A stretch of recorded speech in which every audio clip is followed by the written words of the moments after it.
Quickest way to see an answer to prayer is being willing to partner with that prayer. If you've been praying for revival, but you're unwilling to step into the Great Commission, you're not partnering with that prayer. Prayer is the engine to evangelism.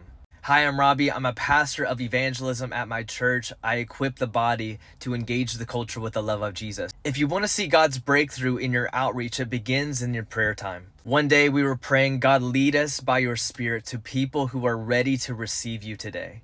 We went to Walmart. I told this guy Jesus loved him, and he started hearing the gospel.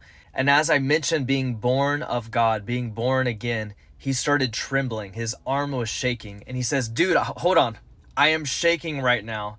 He says, you won't believe this. I prayed this morning that God would confirm whether I should become born again or not. It just so happened God ordained and aligned our paths together so that he could receive Jesus on that day. So remember, when you pray for revival, begin to live out revival in your daily life. Share Jesus everywhere you go.